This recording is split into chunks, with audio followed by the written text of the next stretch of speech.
Takkal aanaa dibaatitti waraanni PP dargaggoo tokko ajjeesuun dhaga'ame. Jaaleeraan gameessaa waan qindeeffatte qabdi. Godina Matakkal aanaa dibaat ganda giiphoo keessatti onkoloolessa 23 2025 waraanni PP dargaggoo maqaan isaa Dabalaa Mangistuu jedhamu badii tokko malee haala suukanneessaa ta'een ajjeesanii gatu. Jiraattonni arraata biyyoolessa Oromiyaatti himan akka jiraattonni himanitti dargaggoo Dabalaan barataa kutaa 9ffaa yoo ta'u hirmaannaa siyaasaa dhaaba kamiyyuu kan hin qabne ta'uu fi bakka inni loon maatii isaatiif tiksaa jirutti dhaquun gaaffii tokko malee rasaasatti dhukaasuun ajjeesanii gatanii deeman jechuun dubbatu. Aanaa dibaat gandoota garaa keessatti waraanni PP irra deddeebii yakkawwan akka ajjeechaa, hidhaa, saamichaaf gubaatii manneen raawwachuun uummanni roorroo fi gidira hamtuuf saaxilamuun qe'ee fi qabeenya isaa irratti rakkoo jabaa keessummeessaa jiraachuu jiraattonni haala keessa jiran dubbatu. Murni bilxiginnaa hojii idilee isaa uummata nagaa ajjeesuu fi hidhuu taasifachuun goleewwan Oromiyaa cufa keessatti guyyaa guyyaan dhiiga qulqullootaa dhangalaasuun gocha diinummaa hammeessaa jiraachuun ni beekama. Godina Walloo aanaa Arxummaa Furseetti tiksitoota impaayarattiin qonnaan bulaan tokko yoo madaa'u hidhaa, reebichaa fi doorsisni jiraattota irratti raawwatamus cimee itti fufuun ifoome.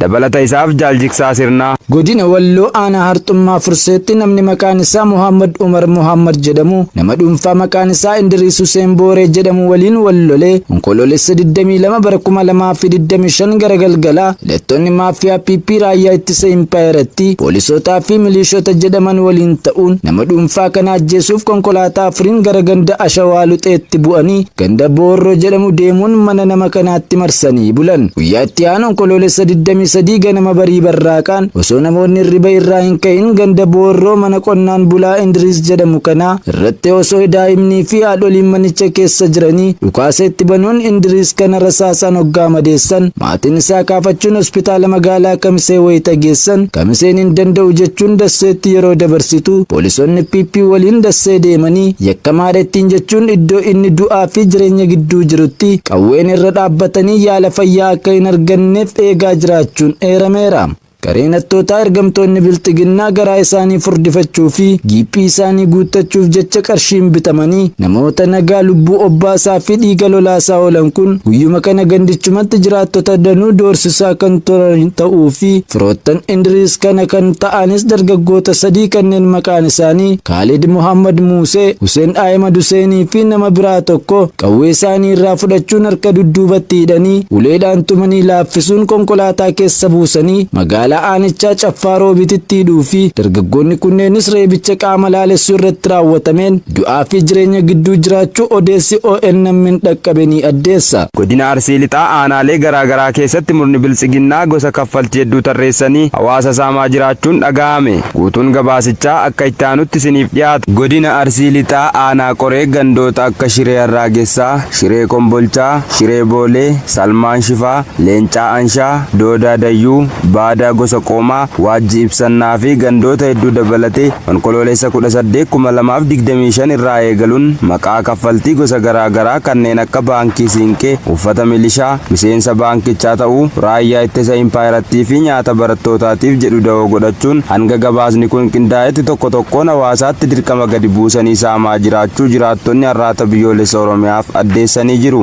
Maqaan gosa kaffaltii ittiin hawaasni saamamaa jirus uffata milishaatiif qarshii 500, baankii siinqeef 1000, miseensa baankii siinqee ta'uuf qarshii 300, raayyaa ittisa impaayarattiif 1000, nyaata barattootaatiif 1500 jechuun hawaasa dirqamsiisanii afaan qawween irraa guuraa jiraachuun ifoomeera. Murni biltsiginnaa tooftaa ittiin uummata Oromoo siyaasaa fi dinagdeen dadhabsiisee kolonii isaa jalatti bitee bulchuu fi umrii barcuma aangoo isaatii dheereffachuuf kan carraaqu maqaa bulchiinsa uummata Oromoo da'oo taasifachuun uummaticha irratti miidhaa lubbuu fi dinagdee raawwachaa jira. Kana malees godinichuma aanaa Shaashamannee gandoota akka Araddaanoo Shifaa, Waataroo Shaggullee, Huursaa Simboo, Maraaroo Haawuloo jedhaman keessattis baankii siinqeef jechuun tokkoon hawaasaa irraa qarshii 2000 fuuchaa jiraachuus jiraattonni dabalataan addeessanii jiru. Dabalataan immoo magaalaa Naggeellee Arsii ganda Duwwaa 1, Duwwaa 2, Duwwaa 3, Duwwaa 4 gandoota akka Waayyoo Dareeraa fi Makkoo Odaa keessatti maquma baankii siinqeetiin gandoota Duwwaa 1, tokko hanga duwwaa afuriitti jiran irraa qarshii 6,000 fuuchaa kan jiran yoo ta'u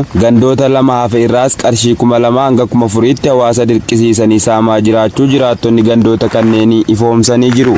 Lixa Wallaggaa aanaa Qondaalaatti waraanni faashistii PP uummata nagaa saamuu ammeessanii jiraachuun beekame. Jaalwabii biyyaa waan qindeeffate qaba. Godina Lixa Wallaggaa aanaa Qondaalaa ganda gumaa gaararbaa bakka addaa Shimbee jedhamu keessatti onkoloolessa 23 2025 waraanni faashistii PP uummata nagaa maqaan isaanii Abarraa Gammachuu Fidaa jalaa mana qabeenya guutuu Dirribaa Shibbiruu Baatii jalaa Dogdokkee tokko Tasfaayii Nagaasaa Bariisoo jalaa mana qorichaa cabsanii seenuun bilbila guddaa tokko Sheek Fuwaad Ajii uummataa jalaa qarshii 43 Naasir Xaa Bayyanaa jalaa bilbila guddaa fi xiqqaa tokko saamanii deemuu jiraattonni ONM'tti himaniiru. Akka jiraattonni gandichaa himanitti namoonni saamaman kunneen badii qabaataniif osoo hin taane waraanni PP uummata cufa maqaa isaan hin qabnetti maxxansuun yakkee saamaa jira jechuun ifoomsaniiru. Shiftummaa fi sirna dhablummaan keessatti kan dagaagee hidhattoonni murna bilisiginna afaan qawweetti dhimma ba'uun uummata nagaa irratti yakkaawwan akka ajjechaa hidhaa fi saamicha irra deddeebiin raawwachuun gaagaama lubbuu fi qabeenyaa geessisaa jiraachuun ni beekama. Godina Walloo magaalaa Kamiseetti jiraattonni rakkoo bishaan dhugaatiin baatii 6 oliif dararamaa jiraachuun himame. Guutuu gabaasichaaf Jaalsa Baafan Waggaarii. Kaaba Oromiyaa godina Wallootti magaalaa godinichaa kan taate Kamisee ganda duwwaa 2 iddoo addaa Irgii jedhamutti boombaan bishaanii jiraattonni itti fayyadaman caccabee tolfamuu dhabuu irraan kan ka'e hawaasni magaalichaa baatii 6 oliif rakkoo bishaan dhugaatiin dararamaa kan jiran ta'uu jiraattonni magaalichaa arraata biyyoolessa Oromiyaaf ifoomsanii jiru. Jireenya dhala namaa keessatti bishaan isa murteessaa bu'uuraa ta'uun kan beekamu yoo ta'u jiraattonni magaalichaa garuu rakkoo hanqina bishaan dhugaatii isaan mudateef qaama dhimmi kun ilaallatutti irra deddeebiin iyyatanis ni tolchinaa afaanii malee gochaan kan hin jirre ta'uun jiraattonni furmaata dhabanii dararaa keessa jiraachuu dubbatu. Akka jiraattonni magaalichaa jedhanitti bishaan dhugaatii guyyaa guyyaan binnee fayyadamuuf gatiin isaa qaaliidha. Bishaan liitiriin tokko qarshii 10 ta'uu fi bishaan tajaajila biroof oolu haafuuti kan dhugaatii qofa bitachuun ulfaataa waan ta'eef qaala'insa jireenyaan wal qabatee miidhama hammaataa keessa jiraachuu addeessanii jiru. Kanuma sababeeffachuun uummanni magaalichaa martinuu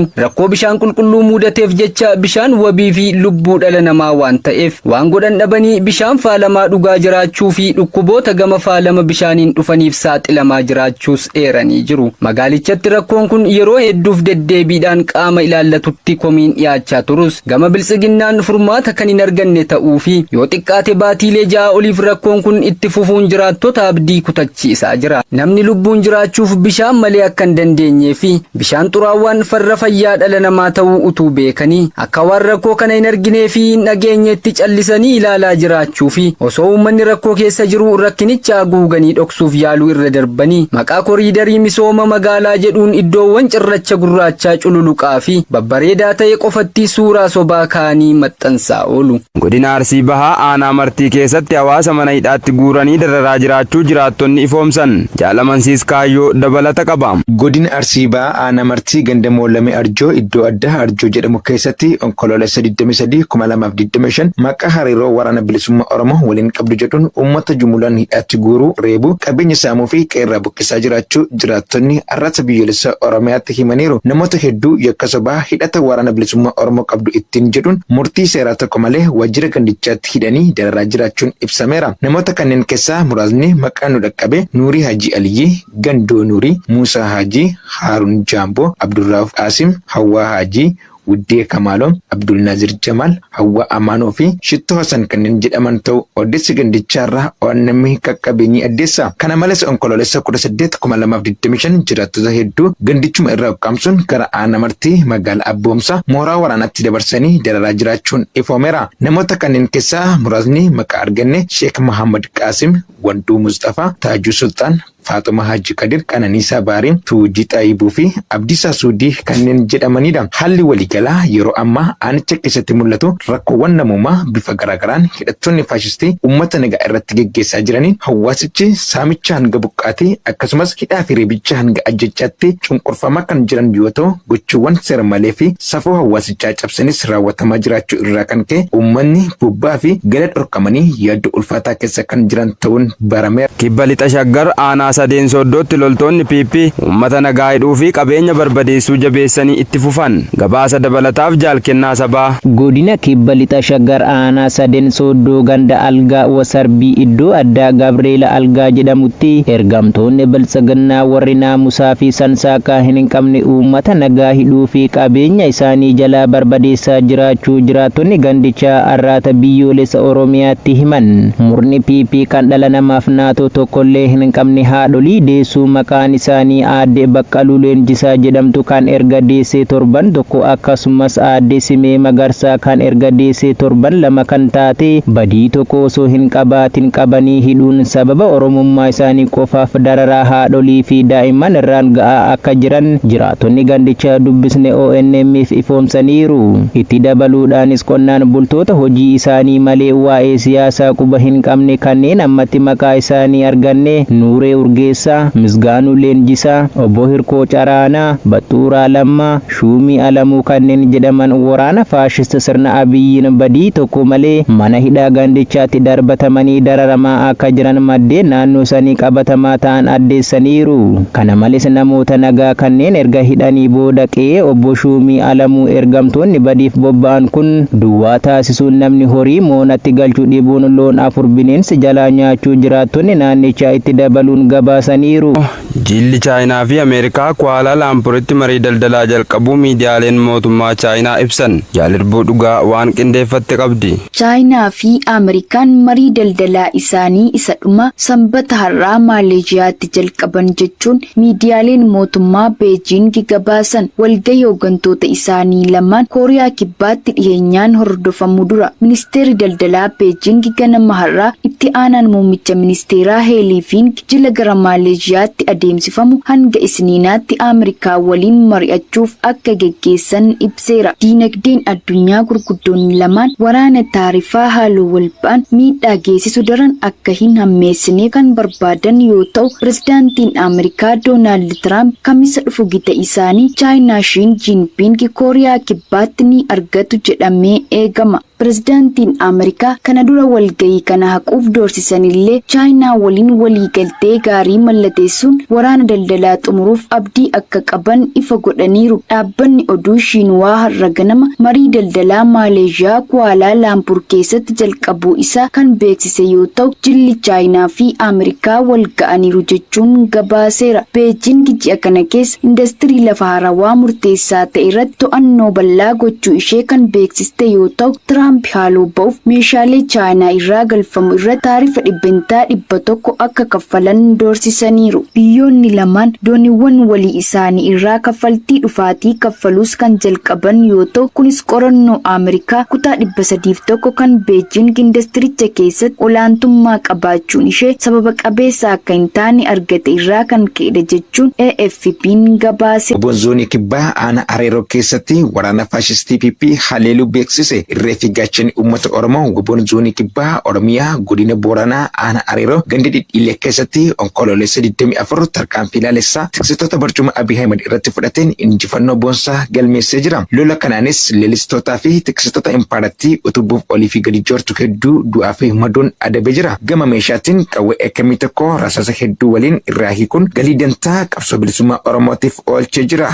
Tarkaanfii obboon fudhatu cimee itti fufaa injifannoon uummata Oromoof.